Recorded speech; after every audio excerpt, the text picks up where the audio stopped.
Now, this task is open-ended. It can never be finished. But a conscious effort to answer this challenge can change the world. I'm optimistic that we can do this. But I talk to skeptics who claim there is no hope. They say, inequity has been with us since the beginning and will be with us until the end, because people just don't care. I completely disagree. I believe we have more caring than we know what to do with. All of us here in this yard, at one time or another, have seen human tragedies that broke our heart. And yet we did nothing, not because we didn't care, but because we didn't know what to do. If we had known how to help, we would have acted. The barrier to change is not too little caring. It is too much complexity. To turn caring into action, we need to see a problem, see a solution, and see the impact. But complexity blocks all three steps. Even with the advent of the internet and 24-hour news, it is still a complex enterprise to get people to truly see the problems. When an airplane crashes, officials immediately call a press conference. They promise to investigate, determine the cause, and prevent similar crashes in the future.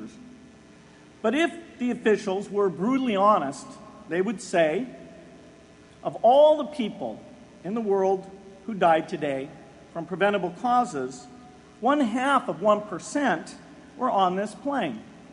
We're determined to do everything possible to solve the problem that took the lives of the 0.5%.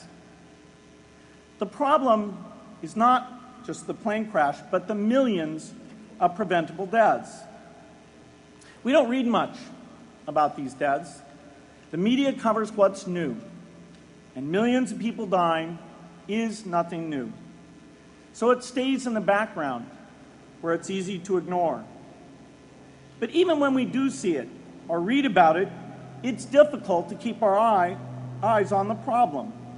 It's difficult to look at suffering if the situation is so complex that we don't know how to help. And so we look away. If we can really see a problem, which is the first step, we come to the second step, cutting through the complexity to find a solution. Finding solutions is essential if we want to make the most of our caring. If we have clear and proven answers anytime an organization or individual asks, how can I help? Then we can get action, and we can make sure that none of the caring in the world is wasted. The complexity makes it hard to mark a path of action for everyone who cares, and makes it hard for their caring to matter. Cutting through complexity to find solutions runs through 4 predictable stages. Determine a goal, find the highest impact approach, deliver the technology ideal for that approach, and in the meantime, use the best application of technology you already have. Whether it's something sophisticated like a new drug or something simple like a bed net. The AIDS epidemic offers an example. The broad goal, of course, is to end the disease. The highest leverage approach is prevention. The ideal technology would be a vaccine that gives lifelong immunity with a single dose. So governments, drug companies, and foundations are funding vaccine research. But their work is likely to take more than a decade. So in the meantime, we have to work with what we have in hand, and the best prevention approach we have now is getting people to avoid risky behavior.